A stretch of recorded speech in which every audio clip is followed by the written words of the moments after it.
একটা মিজানের পাল্লা ফিট করে দেওয়া হবে। কোরআন শরীফ খুলুন, 30 আপনার 27 নম্বর পারা, সূরাটার নাম সূরা রহমান। আল্লাহ পাক বলেন, আল্লাহ তাআলা ফিল মিজান, একটা ইনসাফের একটা মিজান পাল্লা তারা সেখানে ঝুলিয়ে দেওয়া হবে। আল্লাহ বলা প্রত্যেকটা মানুষের আমলনামা মাপা হবে। একজন মহিলার আমলনামা মাপা শুরু হয়ে গেল। কোরআন শরীফ খুলুন, 30 নম্বর পারা, সূরাটার নাম সূরা বাসা।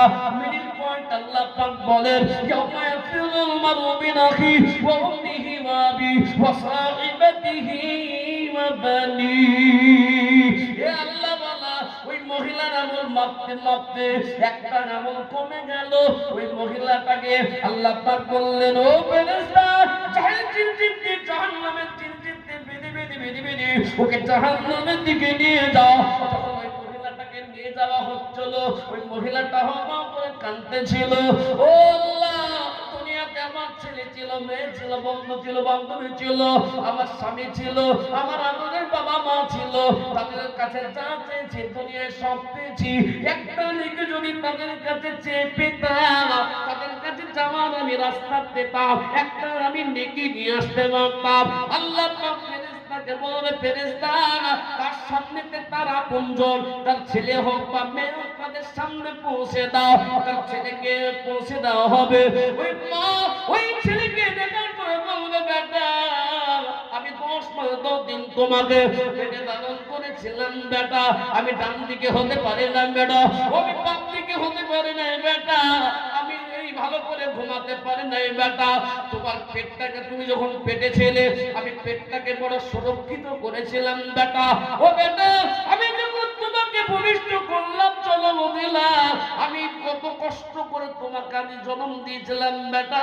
তোমার নুরানির চেহারাটা, তোমার চন্দ্রমুখীর চেহারাটা দেখার পরে আমি 10 মাস 10 দিন পেটে লালন করেছি, ব্যথা বেদনা, আমি জন্ম দেওয়ার যে ব্যথা বেদনাটা সব ভুলে গিয়ে, তুমি যখন ভাত খেতে পারতে না, রুটি খেতে পারতে না, তুমি যখন তোমার জন্য কোনো ফলফ্রুটি খাবার ছিল না, আমি মা আমার ইসলামের স্তনটা, আমি আমার স্তনটা তোমার মুখে দিয়ে দিয়ে তোমাকে আমি দিয়ে দিয়েছিলাম। তুমি লক্ষ কোটি তুমি ফোঁটার দুধ পান করেছিলে। তুমি বসতে জানতে না, বসা শিখিয়েছিলাম। তুমি হাঁটতে জানতে না, হাঁটতে পারতে শিখিয়েছিলাম।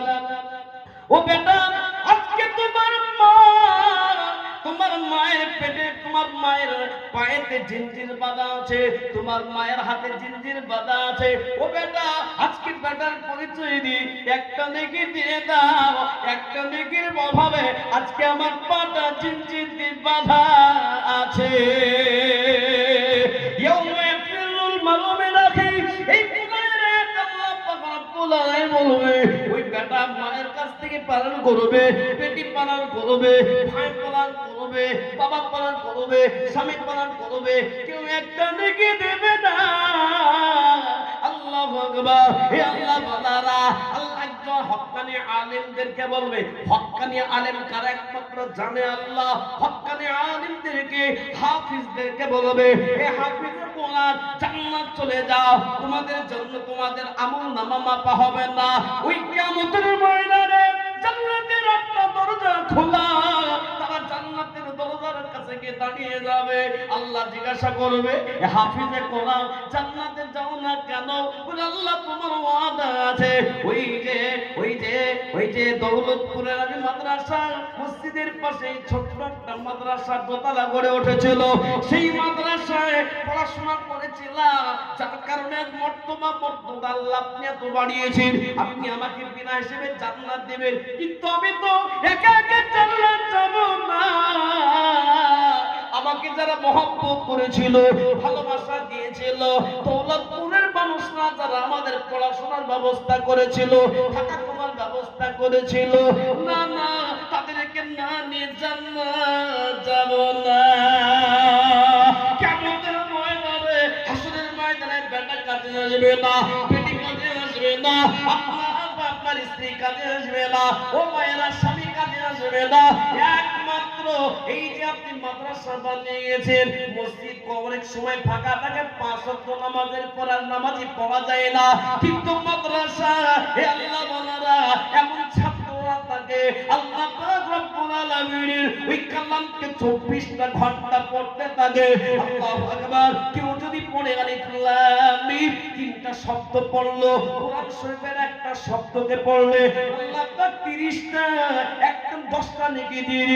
আমি আলিফ লাম মিম পড়লাম, তিনটা শব্দ হলো, তাহলে 10টা শব্দ 10টা নেকি হয়ে গেল।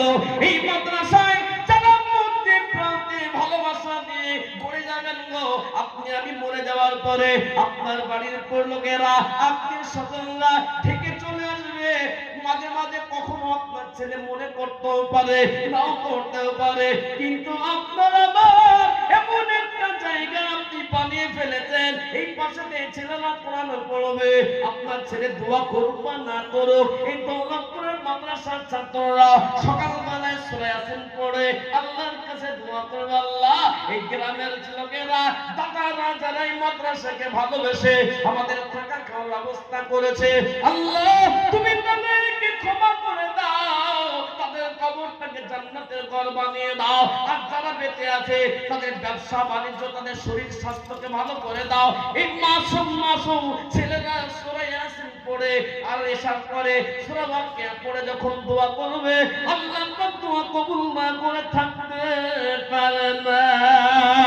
তাই আমি আপনাদের সকলকে বলবো, কেউ 5 বিঘার মালিক জমির আপনি মালিক, আপনি কেউ আপনি বাড়ির মালিক, কেউ কারের মালিক, কত লাখ লাখ টাকা চলে যায়, কত টাকা নষ্ট হয়ে যায়, ছেলে দোয়া করতেও পারে না করতেও পারে, লাখ লাখ টাকা ছেলের জন্য মেয়ের জন্য লাখ লাখ টাকা বিয়েতে খরচ করে দিলেন। আজকে আমি আপনাদেরকে বলবো, আগামী দিনে বোর্ডিং চালু হবে, মসজিদে নামাজ পড়তে যাবেন, বাচ্চাদের মাথায় হাত বুলিয়ে দিবেন, ফেরেশতারা আল্লাহ পাকের এই আপনার মাদ্রাসা তালিবুল ইলমদের পায়ের নিচেতে আল্লাহ ফেরেশতার রহমতের পর বিছিয়ে দেয়, যারা তালিবুল ইলমকে ভালোবাসবে।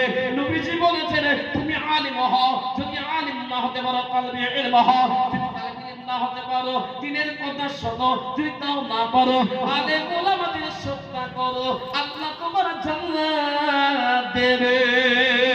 হে আল্লাহ বান্দারা, আমি আপনাদের কাছে বেশি চাইবো না।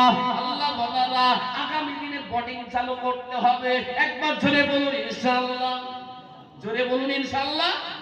আগামী বছর যদি আল্লাহ বাঁচিয়ে রাখে, হে আল্লাহ বান্দারা, এই হাতে এই বছরে কিছু না হলো প্রায় 500টা ছাত্রের উপর, প্রায় 500-র উপরে ছাত্রর মাথায় পাগড়ি দিয়েছি। হে আল্লাহ বান্দারা, আমার নামটা আপনারা সার্চ করে দেখবেন, মাওলানা জামিরুল ইসলাম, তাদের দেখবেন মানুষরা কত লাইন লাগিয়ে দিয়ে মুসাফা করে, কতজন দোয়ার জন্য আবেদন করে। হে আল্লাহ বান্দারা, 2019 সালে কাবাঘরকে চুম্বন দিয়ে কাবাঘরকে স্পর্শ করে আল্লাহ করে আল্লাহ, অনেক মানুষ রাতের অন্ধকারে আমাদের হাতে টাকা দেয়, অনেক জন দোয়ার জন্য বলে, এই সময় অনেক জনের জন্য দোয়া করে, আল্লাহ তুমি কবুল করো।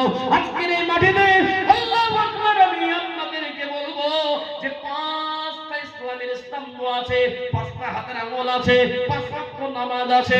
আমি আজ আপনাদেরকে বলবো, 1 নম্বরে আপনি আজ দিতেও পারেন, কালকেও দিতে পারেন, আপনি 2 মাস পরেও দিবেন, আস্তে আস্তে দেবে, একবার তাকবীর দিয়ে দেব, আপনি বলবেন জান আছে তো মাল আছে, আপনি আস্তে আস্তে দিয়ে দিবেন।